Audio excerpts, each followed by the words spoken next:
obviously I haven't sketched out everything here. This was the stuff we have from before. So these, I want to make sure that they're still your goals, or if you have any other goals that I need to know about when I sort of come out with this Plan B. No. We got quick resolution and sentencing. Nothing's changed for you there. No. Minimize publicity and stay in one jurisdiction. And that was, I think, at the time, the most important to you Right. then.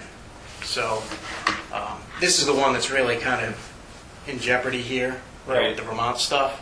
So that's why I think it's important for us to develop, maybe an idea of a Plan B and a way to kind of go forward. And so are there any other goals that you've added? No.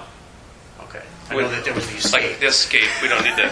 We don't need to put that in here. That's been crossed We know off, that's right? probably one of your goals. We're never going to be able to meet that one. So, anyway, and just review our goals, hasn't changed. Obviously, we may have stuff that we can give you. We may have stuff that you can give us. That hasn't changed. So here's the problems that, I think we managed this one pretty well. The third parties creating a media frenzy. Even though that, we didn't go with this deal the first time around, I think we were pretty discreet and we managed to keep everything in a pretty tight circle, even to the extent with the boat right now, we're trying to Right. take measures to make sure we involve as few people as possible. And so, the charging in other jurisdictions, that's what we've got to talk about today, to the extent you want to. Obviously, our problems, we're always going to have to deal with bosses. That may result in some things happening in the next couple of weeks, but we're trying to deal with that ourselves. That's our problem, not your problem. And dealing with other jurisdictions like Vermont, that's what we got to talk about today, because I got to get on a conference call this morning with them. All right. So this was the plan that you didn't want to go with. That basically involved this sort of slow approach of approaching jurisdictions, getting assurances from them, and then coming back to you and providing, very slowly the details of other crimes and other victims. So, it's still, there may be a way to incorporate some of this later in the other plan, but I'll skip over that. So here's what I'm concerned with in the Currier case, that they're going to want to say something to the press. I'm sure they will want to say something to the press. And based upon that, the press is going to run with a story connecting you to this. So it's a concern that, that there's obviously going to be less media exposure, or more media exposure for this. So that being the case, we've got to figure out a way to kind of effectively deal with Vermont and hopefully try to accomplish some of your goals. I know that, you've expressed some of them in the past. I think, you've been representing yourself on other crimes. But my idea is this. Sounds like what certainly Vermont wants to do, because they're not bound by any promises from earlier deals, is go ahead and charge. I know that would frustrate one of your goals. So here's my thought. Now again, nothing's set in stone. I want to get into this. We go ahead and we charge the Currier case in Alaska to try to get them to buy off on this plan. And at least this accomplishes some of your goals. Here's the whys of it. You get to stay in this jurisdiction if we can kind of broker this with Vermont. Number two, I think, is the most important thing, because it's going to give you control of this case. As I said, right now, you're representing yourself on the Currier matter. Right. Now you can, let's assume it's charged. You can continue to represent yourself, or you can have attorneys to be appointed to represent you. Okay, that's up to you. Right. But I've got every confidence that, obviously the way we've been dealing directly with you, we can move forward pretty quickly on the Currier case. In fact, in the past, I've had cases which were sort of indicted after the other cases, and resolve quicker. What I'm suggesting to you is that we may be able to move the Currier case forward faster than your other charge case.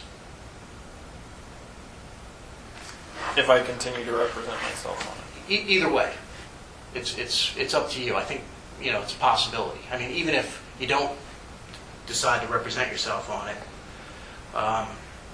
there's certainly ways to move it forward pretty quickly. Again, that's completely up to you, but what it definitely gives you is this: staying in this jurisdiction, even if you have lawyers on that case. Right? But giving you control, and also, it continues to give you control over some of the details, because we'd have to broker this deal with Vermont. The other thing that I thought of, and it's funny because I think we started this whole process with number 3, is even before we go ahead and charge the Curriers, and if you decide, you're representing yourself now, we can certainly talk in the context of the Currier case about a global settlement of all of your other crimes. I mean, so this is sort of my thought going forward. And look, I haven't worked out every detail here, and we've talked about it, and we figured it'd be worthwhile getting your input on it. But, I know that in the past you've said you think that they're all related, some of these crimes, for you. Right. But maybe there's a way, right now, to kind of say, all right, all the other crimes aside from the charged one, there's a way to get our needs and what we want on the table and sort of reach a agreement in principle about these other crimes. And that would be the kind of hook to get Vermont to sign off on this, is we'd say, look, we've got a global settlement, in which case he's going to eventually tell us about some of these other crimes, as long as he's charged in Alaska. In addition, I know you've said that you want, the imposition of the death penalty and quickly. That's obviously your goal. It's, I don't have an opinion on that.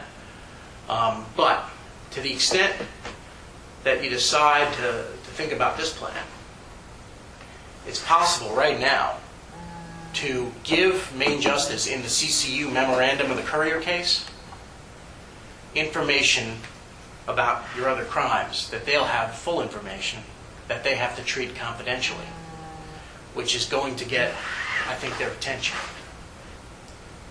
So you're saying it would be a public indictment, Yes. public hearing, obviously, on the Curriers, but then there would be other things that were added to it, information that would be added to it that wouldn't be public?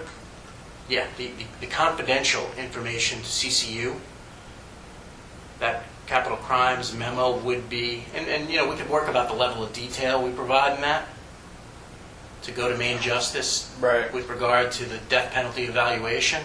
That document is a confidential document.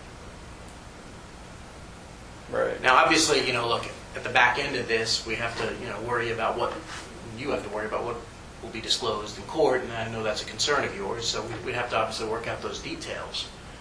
But it may give you more speed if we can provide them full information. I know early on we talked to you about, all right, look, in the context of the Currier case, sort of the more you've done, the more compelling a case it is for the Attorney General. Right. So that's, a thought of, let's talk about resolving all this stuff in the context of the Currier case, maybe moving it forward.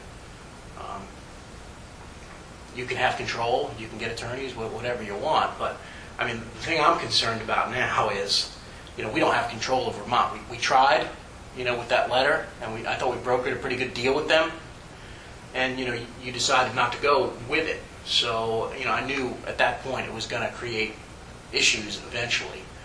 One day that we're going to have to sit here and think about it, and today's the day, because they called on Monday, and now I got to talk to them this morning a little bit more about what they're going to say to the press and what they want to do about charging, and the press is going to ask them, well, when is he going to be charged, and they're going to have political pressure on them, all that stuff that I've got to try to negotiate with them. And I'd like to have, sort of the idea of saying, hey, by the way, we're kind of amenable to charging in Alaska the couriers instead of you charging the state court in Vermont. What would it take to get there? And sort of open a negotiation process with them that allows for you to still save some of your goals and accomplish them maybe even quickly. So this is what I've been thinking about over the past couple days and trying to get input on, and I thought it was best to get your input on it and see if something like this might be workable and what details I'd have to build into the plan in the context of the Currier case. Well, how is it that they even have any evidence on me for the Curriers? Because it's all your evidence. Yeah, well, I mean, all you have is my interviews, basically. They have that. They obviously were participating in some of the interviews. Right. So they certainly can exert some political pressure. Think about this going like, to the media and saying, hey, well, we're ready to charge these couriers, but the feds in Alaska won't give us the evidence. Kind of creating a stir within the Department of Justice on that. That's sort of just a political thing, but they also have people in state court, and they have FBI agents locally who are involved in recovering the gun. Right. So look, yeah, we can sit there and try to fight them on that. I think it's going to be a losing battle because in the end they're going to sort of say, look at these poor Currier, the Currier family, they deserve some sort of resolution here. What are we going to say to them? Like, oh, sorry, Currier family, we got the evidence and we're not going to let you have it. It's tough sell from a law enforcement perspective.